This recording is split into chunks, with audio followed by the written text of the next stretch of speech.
मैं प्रोफेसर अरुण त्रिपाठी साहब आपसे जरा एक दो चीजें पूछ लूं भाई। ये अगर आप एक कोई मीटिंग, पहली चीज तो ये है कि राम माधव जी किस स्टेटस से वहां जाते हैं।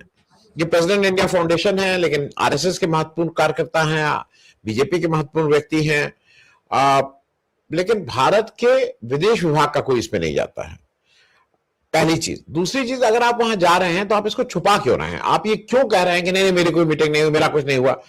फिर आप पकड़ा जाते हैं, फिर आप उस पर कुछ कुछ इधर उधर करने लगते हैं। प्रोफेसर अरुण, मैं इसलिए इस बात को कह रहा हूं कि मुझे जो सारा कुछ आप अगर देखिए तो ये बिल्कुल क्लियर है, क्योंकि वहां इस मीटिंग जो हुई थी उसमें यूएस की भी एक महिला आई थी, मतलब वहां से भी ये मामला सब यूएसए का है। हम उसको सार्वजनिक रूप से कुछ ना बोले, लेकिन यूएसए का मामला है साफ साफ। यूएसए कह रहा है कि तुम लोग साथ में बैठो और बातचीत करो।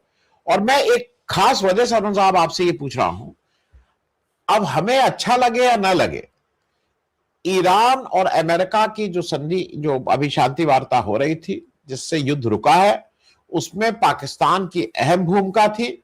और वो अब इतिहास में दर्ज हो चुका है, इस्लामाबाद पेपर्स, इस्लामाबाद, ये सब।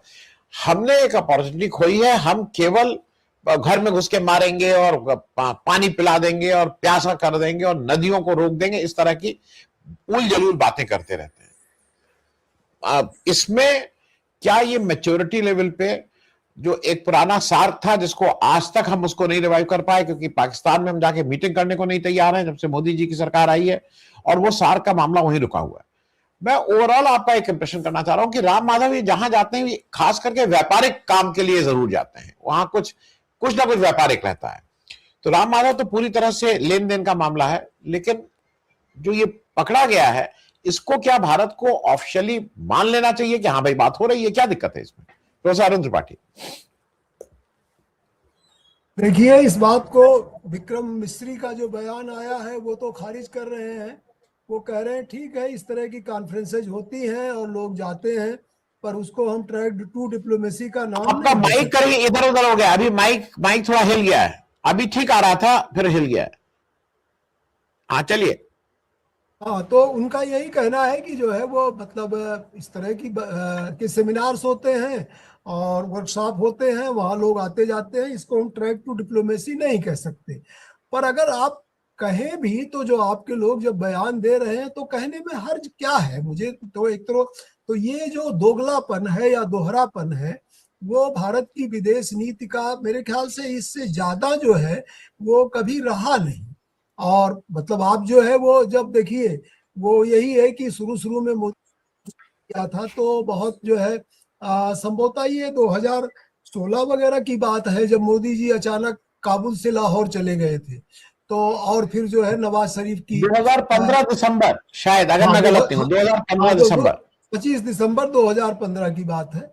उस दिन उनका जन्मदिन भी होता है और अटल बिहारी वाजपेयी का भी जन्मदिन होता है, उनके यहाँ शादी वगैरह थी और वो अचानक जो है उन्होंने वहां किया। और यही राम माधव है, तब इनको अचानक जो है वो भारत पाक महासंघ की याद आई, इन्होंने लेख भी लिखा था। तो वो एक तरह से जो है आपने कुछ एफर्ट्स किए, लेकिन उन एफर्ट्स के साथ कोई कंसिस्टेंसी नहीं है। आप एक जो है मस्कुलर फॉरेन पॉलिसी भी दिखाना चाहते हो, सर्जिकल स्ट्राइक भी दिखाना चाहते हो, और आप कभी अमेरिका बनना चाहते हो, कभी जो है कुछ बनना चाहते हो, लेकिन आप जो है वो जब भी कोई चुनौती आती है तो दमखम के साथ खड़े नहीं होना चाहते। इस बारे में संदीप भाई का जो स्टैंड है वो मुझे बहुत अच्छा लगा कि पीपल टू पीपल जो डायलॉग की जो डिप्लोमेसी है, वो जब से आपने बंद की तब से जो है ये संभावनाएं जो बन सकती थी वो समाप्त हो गई। वो एक हॉस्टिलिटी दोनों देशों के बीच में है। तो आप जो है वो बेसिकली आप जो राम माधव की बात कर रहे हैं वो विदेश नीति पर जो है थोड़ा दखलंदाजी रखते हैं, और जो है वो हडसन डायलॉग में भी गए थे, और हडसन डायलॉग में तो उन्होंने जो बात कही थी वो बड़ी एक तरह से शर्मनाक बात थी। वो मतलब आपको आप भारत का सिर नीचा करने वाली बात थी। उन्होंने यही कहा था कि भाई अब आप और क्या चाहते हैं, जो आपने कहा हमने सब कर दिया, अब इससे अधिक और आप क्या चाहते हैं?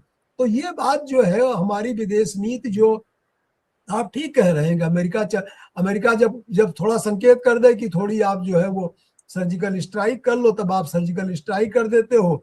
जब वो युद्ध विराम कह दे तब आप युद्ध विराम कर देते हो। जब वो कह दे कि जो है इजराइल चले जाओ तो इजराइल चले जाते हो, ईरान से हट जाओ तो आप हट जाते हो। लेकिन आपका एक एक जो है वो एक तरह से सैद्धांतिक जो विदेश नीति में दो तत्व होते हैं आनंद जी, जो मैं मतलब जो है मेरा जो अध्ययन कहता है कि एक तो कुछ सैद्धांतिक पक्ष होते हैं, और जो कि जिसमें जो है वो एक तरह से वर्ल्ड सिक्योरिटी और वर्ल्ड स्टेबिलिटी का एस्पेक्ट होता है। दूसरा आपका नेशनल इंटरेस्ट होता है। इन दोनों को मिला करके ही एक मैच्योर फॉरेन पॉलिसी बनती है। भारत ने क्या किया है कि नेशनल इंटरेस्ट को भी नहीं जो है वो मतलब प्रोटेक्ट कर पा रहा है, और वर्ल्ड स्टेबिलिटी और वर्ल्ड पीस पे भी कोई एक तरह से प्रिंसिपल्ड स्टैंड भारत का नहीं है। अभी आपके जस्टिस मुरलीधर ने जो फिलिस्तीन में बच्चों को जो है इजराइल ने जो मारा है, और इजराइल ने जिस तरह से मारा है, 20,000 बच्चों को मारा है, 40,000 लोगों को घायल किया है, और अगर पिता अपने छोटे से बच्चे को लेके जा रहा है तो उनके जो हेलीकॉप्टर हैं वहां से निशाना बच्चे के सिर पे लगाया जाएगा, गर्दन पे लगाया जाएगा, पिता के ऊपर नहीं लगाया जाएगा। यानी नेक्स्ट जनरेशन को पूरा खत्म करने की जो क्रूएलिटी है, और भारत सरकार उस पर कुछ कह नहीं रही है, कोई स्टैंड नहीं ले रही है, जबकि यूनाइटेड नेशंस के पैनल को आप ही के एक्स जस्टिस ने हेड किया है। तो इस तरह का जो आपका नॉन प्रिंसिपल्ड मामला है, आप क्या चाहते हैं? मतलब आप बीच बीच में आप जो है कुछ बोल दीजिए किसी के दबाव में, और फिर आप उसमें कंसिस्टेंसी नहीं है। तो अगर आप पाकिस्तान से अच्छे रिलेशंस चाहते हैं तो वेलकम है। भारत और पाकिस्तान दोनों की जो समझदार जनता है वो नहीं चाहती कि ये मसला जो है लंबा खींचे, दोनों के बीच में पीपल टू पीपल कांटेक्ट हो, आप जो है वो ऑफिशियल टू ऑफिशियल कांटेक्ट हो। ये सारी चीजें हैं जो है। मुझे बहुत अच्छी कविता याद आती है, रघुवीर सहाय की कविता है, सीमा के इस पार पड़ी थी लाशें, सीमा के उस पार पड़ी थी लाशें, और दोनों देशों के जो है राष्ट्राध्यक्षों ने तय किया कि हमको मिलना है, लेकिन हम लोग जो है वो आम आदमी को जो है वो पैदल या रेल के माध्यम से चल करके मिलने नहीं देंगे। हम लोग हवाई मार्ग से आए जाएंगे और मिलजुल लेंगे। ये आम आदमी का मिलना जो थोड़ा अच्छी बात नहीं है जो है। तो ये जो है वो शासन व्यवस्था के भीतर ये जो एक तरह से जो दृष्टि है कि आम आदमी ना मिलने पाए, बिगाड़ करना हो तो हम बिगाड़ करें और सुलह करना हो तो हम सुलह करें। एक परमानेंट जो पीस है, वो परमानेंट पीस जो है पीपल टू पीपल कांटेक्ट से ही स्टेब्लिश होगी। जो कल्चरल एफिनिटी जिसकी बात संदीप जी कह रहे थे कि भोजन में, अच्छा जो है साहित्य में, भाषा में, और तो मैं तो आपसे बताऊं, मैं संयोग से काम कर रहा हूं पाणिन कालीन भारतवर्ष, ये बहुत मशहूर किताब है जो है उनकी वासुदेव शरण अग्रवाल की, और उन्होंने पाणिन के अष्टाध्यायी पर आधारित ये जो है पूरा विवेचन किया है। आप अपना सारा जो है, जो आपका महाभारत है, आपका जो है वेद है, आपके तमाम ग्रंथों की रचना है, वो लाहौर के नजदीक उनका गांव था, पाणिन महोदय का सालातुर गांव था, वो सालातुरिया कहे जाते थे। आपकी तो सारी सभ्यता का उद्गम वही है। आप जो है पुरानी सभ्यताएं ढूंढते हो। आप पाकिस्तान से किस बात किस नाते इतनी दूरी बनाए हुए हो, जब आपके सारे गंधार से लेकर के वो सारे उद्गम स्थल वहीं पे है, सिंध का पूरा इलाका है। तो कम से कम अच्छा, प्राचीन भारत को ढूंढने की बड़ी इनके अंदर उत्कंठा है, लेकिन वो मंदिरों में ढूंढेंगे, झगड़ा करेंगे। लेकिन आपका जो फिलॉसफी है, आपकी जो चीजें हैं, तो एफिनिटी ढूंढना हो तो आपके पास जो है सैकड़ों मतलब प्रमाण हैं, सैकड़ों जो है तरीके हैं, और तमाम ऐसे सैद्धांतिक पहलू हैं। लेकिन आपको जो है कुछ क्षुद्र राजनीति के लिए और कुछ आप महाशक्तियों के आगे जो सरेंडर किए हुए हैं, उसके नाते जो है आपके पूंजीपतियों का जो व्यवसायिक हित है, आपके जो है वो सत्ता प्रतिष्ठानों का जो व्यवसाय एक तरह से रणनीतिक हित है, और आपका कुछ निजी मामला कहीं ना कहीं फंसा हुआ है, ब्लैकमेल हो रहा है, जिसको कि कंप्रोमाइज्ड कहते हैं राहुल गांधी। मुझे यही लगता है कि अगर उधर से इशारा हुआ तो थोड़ी आप बातचीत में शामिल हो जाओगे, उधर से इशारा हुआ तो आप खामोश हो जाओगे। ये एक दोहरापन है जो कि भारत जैसे प्राचीन देश को और गरिमापूर्ण देश को, जिसकी आजादी की लड़ाई 90 साल तक लड़ी गई, उसको ये कहीं से शोभा नहीं देता, जिसने बहुत बड़े बड़े सिद्धांत जो है प्रतिपादित किए, जो है वो एक तरह से स्वतंत्रता के लिए, राष्ट्रीय राजनीति के लिए, और मतलब जो है विश्व व्यवस्था के लिए भी भारत के स्वतंत्रता सेनानियों ने बहुत अच्छे अच्छे सिद्धांत प्रतिपादित किए। इवन लोहिया ने तो विश्व सरकार की बात की थी, वो यूनाइटेड नेशंस के रोल से भी असहमत थे। उनका कहना था कि हर देश से जो है चुन करके प्रतिनिधि जाने चाहिए और इस तरह की विश्व व्यवस्था बननी चाहिए। अभी बहुत सारी बेचैनियां हैं यूनाइटेड नेशंस को लेकर के। आज ही सी राजा मोहन का लेख है इंडो पैसिफिक को लेकर के, अब आप अचानक जो है वो जापान के साथ इंडो पैसिफिक वाला मामला आपने शुरू कर दिया है, तो शायद जो है कुछ अमेरिका ने संकेत किया होगा या अमेरिका ने कुछ कड़ाई की होगी, जो भी मामला चल रहा है। तो all of a sudden India जो है, जापान चूंकि अपने डिफेंस तैयारी में आगे बढ़ रहा है, तो आप उसके साथ कुछ एसोसिएशन कर रहे हो। जापान है, ऑस्ट्रेलिया है, न्यूजीलैंड है। तो कोई कंसिस्टेंसी आपकी फॉरेन पॉलिसी में, कोई कंसिस्टेंसी पड़ोसियों से संबंधों में आप दर्शा नहीं रहे हो। आप एक एंटी मुस्लिम एटीट्यूड के साथ, एंटी जो है वो पाकिस्तान एटीट्यूड के साथ, और पड़ोसियों से एक बैर रखने वाला हेजमोनिक एटीट्यूड के साथ आप इस एशिया के नेता नहीं बन सकते।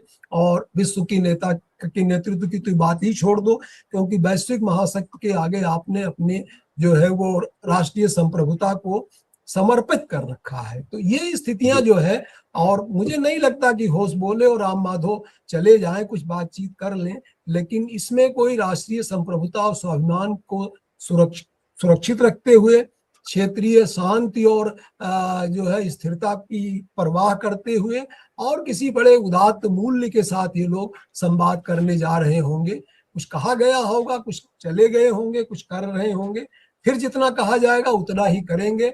बुला करके जो है वो आसिम मुनीर को, और जो है भारत के जो अभी नए जो है सेना अध्यक्ष हुए हैं, जो है वो पांडे जी के बाद जो है, हाँ जनरल सेठ, हाँ उनके बीच में हाथ वाथ मिलवा दिया जाएगा, और कभी जो है वो शरीफ और मोदी जी का हाथ मिलवा दिया जाएगा।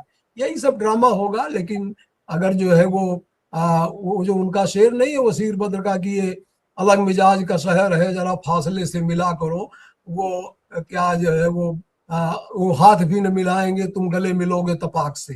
तो ये मतलब पूरा सब कॉन्टिनेंट को इन्होंने अलग ही मिजाज का कॉन्टिनेंट बना दिया है। इससे जो है, और मैं कोई पाकिस्तान की तारीफ नहीं कर रहा हूँ, पाकिस्तान बहुत तारीफ के लायक नहीं है, टेररिज्म को प्रोटेक्ट करता है और सब करता ही रहता है। लेकिन ईरान के मामले में पाकिस्तान ने आगे बढ़ करके जो भूमिका निभाई है वो निश्चित तौर पे सराहनीय है। उस भूमिका में आप चूक गए हैं, और उसके लिए आपको कोई न कोई एक बड़ी लकीर खींचनी अगर आपको चाहिए, जिससे आपकी प्रतिष्ठा और साख थोड़ी बढ़े, ऊंची हो। समय है, मोदी जी के पास 2-2.5 साल का समय है, कर सकें तो करें, नहीं तो समय, इतिहास जो है सबको बहुत अनंत काल तक का समय नहीं देता। अगर आप मान के बैठे हैं, कहीं अयोध्या में, कहीं जो है उज्जैन में, कहीं कुछ चीजें हो रही हैं, और ये इनकी नीतियां और इनके संगठन, इनकी सरकार घिर रही है, मुझे नहीं लगता लंबे समय तक जो है समय इनके पास। जी जी धन्यवाद। जी जी।